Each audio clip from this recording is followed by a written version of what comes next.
Hello everyone, कैसे हो आप सब। I hope you are all doing well.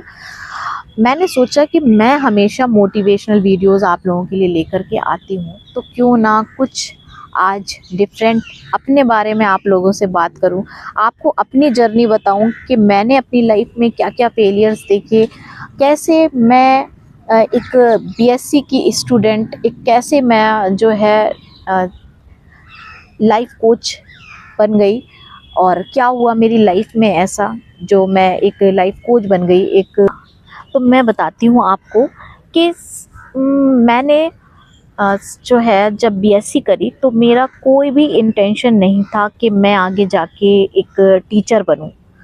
But कुछ टाइम के बाद क्या हुआ कि मेरी फैमिली ने मुझे सजेस्ट करा कि भाई तुमने बीएससी करा है तो तुम्हें बीएड कर लेना चाहिए। तो मैंने सोचा कि चलो ठीक है, फैमिली बोल रही है तो अच्छा है। मैंने बीएड कर लिया। बीएड करने के बाद मैंने जो है, आपको मालूम है बीएड करने के बाद नॉर्मली क्या होता है कि लोग जो है वो गवर्नमेंट टीचर की तरफ जाते हैं। तो मैंने भी अप्लाई कर दिया, और हाँ, मैं आपको बताऊं कि मेरा उसमें सिलेक्शन भी हो गया। जब मैंने गवर्नमेंट जॉब का दिया तो आपको पता है स्टेट गवर्नमेंट की जॉब में क्या होता है कि आपका सिलेक्शन होने के बाद भी मैं बैठी की बैठी रह गई, क्योंकि वहाँ पर जो है वो स्टे लग गया। उसके बाद में गवर्नमेंट चेंज हो गई, और जब गवर्नमेंट चेंज हुई तो कुछ टाइम के बाद जो है वो हमारा ऐसा ही चल रहा था। बस लोग जो है वो धरनों पे बैठ रहे थे और ये सब हो रहा था, मगर कुछ हो नहीं रहा था जॉब का।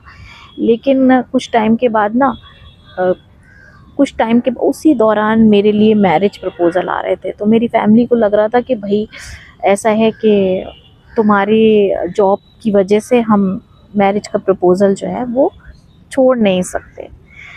तो क्या हुआ कि मुझे फिर ना मैंने जो है घर वालों की बात मान ली, और मैंने कहा ठीक है चलो। अब मेरी जो मैरिज हुई वो अदर स्टेट में हुई। मैं यूपी से थी बट मैरिज हुई मेरी राजस्थान में। तो जब मेरी मैरिज हुई राजस्थान में, तो उसके बाद में मेरा जो है वो स्टेट गवर्नमेंट वाला जो था, वो जिस पे स्टे लगा हुआ था, वो स्टे हट गया। अब जब स्टे हट गया, बट उस टाइम पे कंडीशन ये थी कि मेरी मदर जो थी वो बहुत ज़्यादा उनको डिप्रेशन की प्रॉब्लम थी। तो वो मेरा सपोर्ट नहीं कर पाए। और उसी जगह जो है सेकंड थिंग, जो मेरे हस्बैंड थे उनका बिजनेस था, तो उन्होंने भी मुझे सपोर्ट करने के लिए मना कर दिया। अब मुझे किसी ने उस टाइम पर मुझे किसी ने भी सपोर्ट नहीं करा, आप यकीन मानो। तो फिर जब सपोर्ट नहीं करा तो मैंने भी फिर उसको छोड़ दिया, उस जॉब को मैंने छोड़ दिया। बट मैंने फिर ये सोचा कि नहीं, अब मेरा यूपी में ना सही पर मैं राजस्थान में ट्राई करूँगी। आपको पता है राजस्थान में भी कितनी बार मैंने एग्ज़ाम दिए, और एक बार मेरा उसमें सिलेक्शन भी हो गया। बट सिलेक्शन होने के बाद भी ये हुआ कि भाई जो है वो एग्ज़ाम में चीटिंग हुई है, पेपर लीक हुआ है। तो वो पेपर जो है वो होने के बाद भी मेरा फिर से कैंसिल हो गया।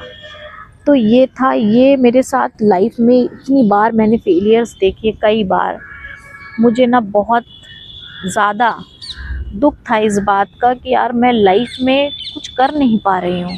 मुझे बहुत फील होने लगा था अंदर ही अंदर कि मेरी लाइफ में हो क्या रहा है, मैं कुछ कर भी पाऊँगी या नहीं कर पाऊँगी। इतने एग्ज़ाम दे लिए, मतलब क्या मतलब मैं अपने लक के बारे में सोचने लगी। मतलब पॉजिटिव माइंडसेट होने के बाद भी मुझे अपने फेलियर्स के बाद में लाइफ में जो चाह रही थी वो अचीव नहीं कर पा रही थी। उसके बाद मुझे कई बार ऐसा स्टक फील होने लगा कि मुझे बहुत फ्रस्ट्रेशन होता था कि यार मैं इतनी मेहनत करती हूँ, एग्ज़ाम देती हूँ, और उसके बाद में मुझे रिज़ल्ट बहुत ख़राब मिलते हैं। मुझे लगने लगा यार कि लाइफ में बहुत स्टक फील होने लगा कि मैं इतना स्ट्रगल कर रही हूँ, इतना हार्ड वर्क कर रही हूँ, मेहनत कर रही हूँ, मगर फिर भी पता नहीं लाइफ में क्या हो रहा है। बार बार कुछ ना कुछ मेरे साथ हो जाता है। तो मुझे लगने लगा था कि यार अब मैं इस तरफ नहीं जाऊँगी, शायद यही यूनिवर्स का सिग्नल है। जब मैं कुछ भी नहीं समझती थी क्या होता है लॉ ऑफ अट्रैक्शन, क्या होता है मैनिफेस्टेशन, ये सारी चीज़ें मुझे कुछ भी नहीं पता थी। बट अचानक से जो है वो धीरे धीरे मेरे सामने कुछ ऐसे वीडियोस आने लगे जो लॉ ऑफ अट्रैक्शन के बारे में थे, एनएलपी से जुड़े हुए थे। एनएलपी आप सब जानते हैं ना, न्यूरो लिंग्विस्टिक प्रोग्रामिंग। न्यूरो यानी कि ब्रेन, और लिंग्विस्टिक यानी कि आप उसकी भाषा, और प्रोग्रामिंग यानी आप जिस हिसाब से अपने ब्रेन को जो भाषा आप यूज़ करते हैं उसके बारे में सिखाया जाता है एनएलपी में। तो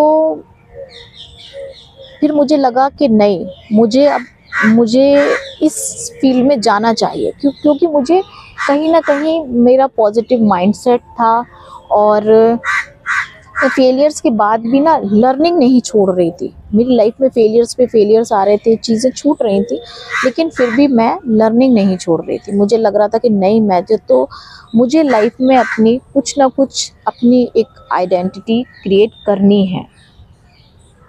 तो मैंने बिल्कुल डिसाइड कर रखा था कि ऐसा नहीं था मेरा कि मैरिज हो गई तो मैं एक हाउसवाइफ की तरीके से, ऐसा मेरा बिल्कुल भी नहीं था मानना। और फिर मैंने इस लाइन में मैंने अपनी तैयारी शुरू करी। मैंने एनएलपी का कोर्स ज्वाइन करा, एनएलपी सीखी, उसके बाद मैंने लॉ ऑफ अट्रैक्शन सीखा। उसके बाद जो है मैं बस इस फील्ड में आती चली गई, और आज जो है मैंने फिर वीडियो बनाना भी स्टार्ट करे, कंटेंट स्टार्ट करा। मैंने कहा ट्रेनिंग के साथ में मैं कंटेंट भी स्टार्ट करूँगी। तो बस यही मेरी जर्नी थी एक छोटी सी, क्योंकि फिर मुझे लगा ना, मैंने ये सब चीज़ें इसलिए सीखी कि जब कोई अपनी लाइफ में बंदा स्टक हो जाता है ना, तो कैसा फील होता है उसको स्टक होने के बाद में। ऐसा लगता है कि यार लाइफ में कुछ है ही नहीं, क्या होना है।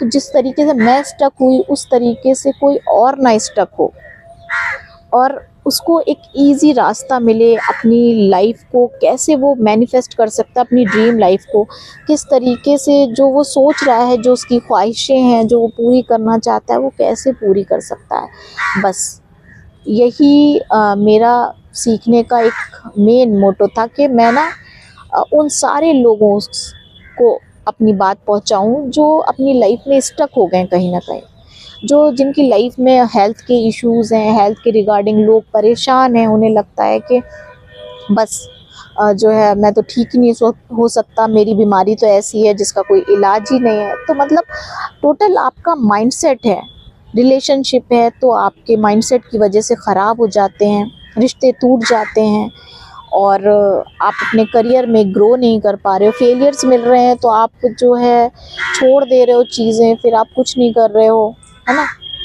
और तो इस तरीके का कोई सपोर्ट आप लोगों को मिलना चाहिए। मुझे लगता था कि इस तरीके का सपोर्ट जो है ना वो होना चाहिए, जो उसको उसकी लाइफ को थोड़ा सा आसान बनाए, ताकि उसको अपनी लाइफ को मैनिफेस्ट करने में मज़ा आए, और वो अपनी मेहनत तो करे भाई। सब एक्शन तो लेना ज़रूरी है, एक्शन तो ले, लेकिन उस एक्शन के पहले हम ना बाहर की दुनिया को बहुत जानते, मगर अपने बारे में अपने बारे में कुछ नहीं जानते। और बाहर की दुनिया से हम प्यार भी करते, मगर खुद से प्यार नहीं करते, खुद के बारे में नहीं जानते। तो बस इसीलिए मैंने आज छोटा सा ये एक व्लॉग बनाया। मैंने कहा आप लोगों तक मेरी बात जाए, और ताकि आप लोग जो है वो ज़्यादा से ज़्यादा मुझे सपोर्ट करो, और उन लोगों तक ये बात शेयर करो भाई जो लाइफ में अपने परेशान हैं, स्टक फील कर रहे हैं, तो उनको भी एक होप नज़र आती है ना। और जब होप नज़र आती है तो उसके आगे यूनिवर्स का सिग्नल भी नज़र आ जाता है, जब लोग चीज़ों को समझने लग जाते हैं। तो चलिए फिर जो है फिर मिलते हैं नेक्स्ट। आपके लिए मोटिवेशनल वीडियोस मेरे आते रहेंगे, उन वीडियो में फिर मिलते हैं। चलिए, thank you so much guys. Channel को लाइक, सब्सक्राइब एंड शेयर ज़रूर कर दिया करो। Okay, bye bye.